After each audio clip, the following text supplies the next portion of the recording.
Hello everyone, in this video I'm going to discuss about spelling in PTE. The video is divided into three parts. In the first part of the video I'll be discussing which question types in PTE assess your spelling skill. In the second part of the video I'll discuss where the spelling is important and where the spelling is not important. And in the third and final part of the video I'll be questioning one very popular myth going on right now about spelling. Let's get it started. If you're new to this channel, my name is Roman. I'm founder of Roman PT and we have been providing face-to-face and online classes to students all over the world. If you're interested in our services, then you can go to the link given in the screen and you can find more information about us there. So about spelling. Spelling is assessed in 4 different question types in your test. Among them, the first one is essay writing, which is asked in writing section. In essay writing, you get 2 points for spelling per question. And if you get 2 essays, that will be 4 points in total. Maximum you can get only 2 essays in your exam, so that means the maximum score you get for spelling from writing will be only 4. The spelling is also assessed in listening in 3 separate question types. The first one is summarize spoken text. In this question as well, you get 2 points per question for spelling, and you can get up to 3 questions, which means you can get up to 6 points for spelling from summarize spoken text. The other 2 questions where spelling is not directly assessed but plays a really important role are, the first one is fill in the blanks questions and the other one is write from dictation. So in these 4 question types, essay writing, summarize spoken text, fill in the blanks and write from dictation, spelling is assessed. The second question we have is, then is spelling really important? And how is it possible that some people get really low score in spelling and despite that score more than 79 in all the sections, and in other conditions, some people score really well in spelling and despite that can't score more than 79. So what is the reason and why does this happen? Let's discuss that one as well. In order to understand this, first we have to understand how spelling is assessed in different question types. Let's talk about essay writing. In essay writing, I've already told you that you get 2 points maximum for spelling from one question. So how do they decide how many points to give you? The system is like this. If you make 1 mistake in spelling, then you lose 1 point. If you make more than 1 mistake in spelling, you will get 0 in spelling for essay writing. And the same applies to summarize spoken text as well. And the flip side of this is, no one can lose more than 2 points no matter how many mistakes they make in spelling in these 2 question types.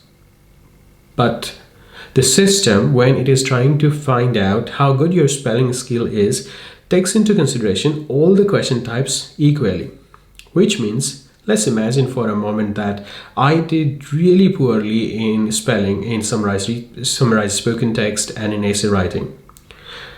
Despite my poor performance, the maximum score I lose per question will be only 2, but when the system looks at my overall spelling performance, it finds that my spelling is really bad. So my spelling overall will be very low, but my score in other sections or in all the 4 sections can be really good as well. Now, let's imagine that somebody made spelling errors in fill in the blanks and write from dictation. In these questions, 1 spelling error equals 1 point because the rule is like this. In fill in the blanks, in order to get 1 point for one answer, you have to spell it correctly. And the same applies to write from dictation as well. So here, the more spelling mistakes you make, the more score you lose. In order to simplify this concept, let's think in this way. In questions like essay writing and summarized spoken text, the maximum score you can lose is only 2 points, which means whether you make 2 spelling error or 20 spelling error, you'll only be losing 2 points. In questions like fill in the blanks and write from dictation, each word is evaluated for spelling and is scored at the same time.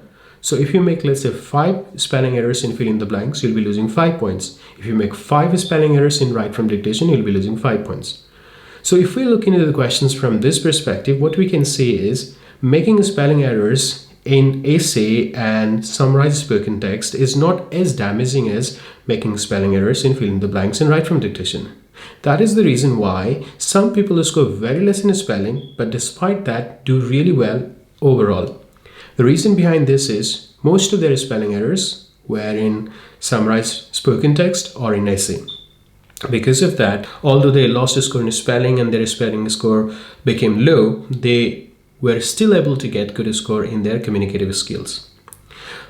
So in summary, what I just said is spelling score is assessed in 4 different question types. They are essay writing, summarize spoken text, fill in the blanks, and write from dictation. Among these 4 questions, spelling errors in essay and summarize spoken text do not have much impact on communicative skill score because they contribute only 2 points per question. However, the spelling error in questions like fill in the blanks and write from dictation can have a severe damaging impact on your overall performance.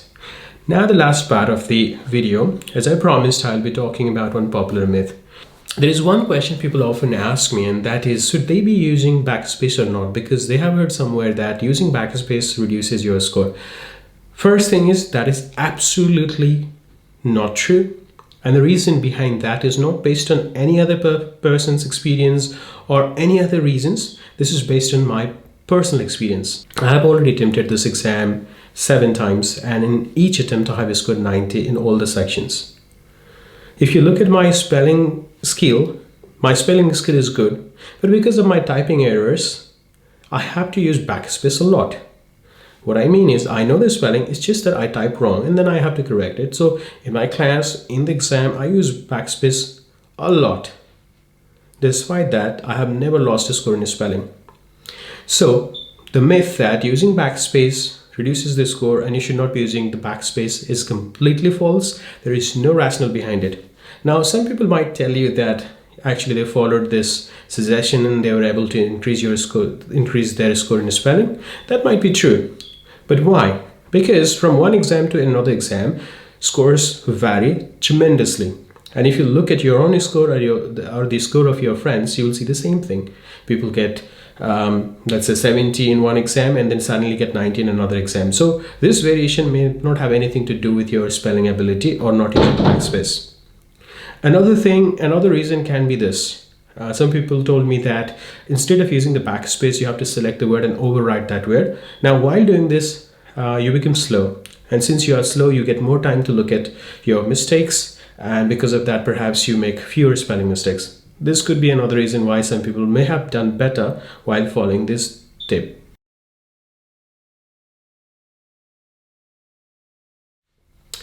So, do I have any tip for improving the spelling score?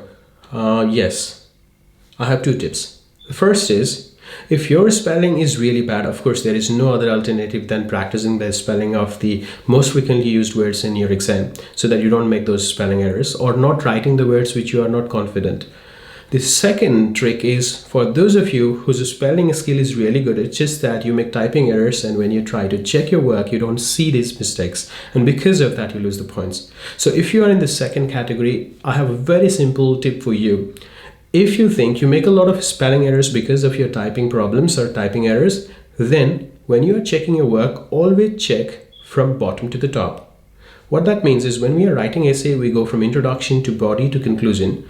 When you are checking your spelling, you go backwards from conclusion to body to introduction. Not just backwards, you also go in opposite direction. So from full stop of one sentence towards the first word of that sentence. And again from full stop of the next sentence towards the first word of that sentence. So you go in reverse order. This way, your brain will be forced to look at the pattern of the word. This way, your brain will be forced to look at the spelling of each word and consider each letter carefully. Otherwise, what we usually do is when we see that the first and the last letter of a word are correct, then we don't really think about the spelling of that word that serious. And you can actually find the research evidence about this as well. All in all, my advice for those of you who are struggling because of your spelling is focus more on spelling, especially in the questions like write from dictation and fill in the blanks. Questions like essay and summarize spoken text are not that much important from the perspective of spelling. Still, it's always a good idea to do better there as well. And you can use backspace as many times as you like. There is no truth behind it, and there is no need to avoid using the backspace. Until our next video, have a good time and all the best for your upcoming exam.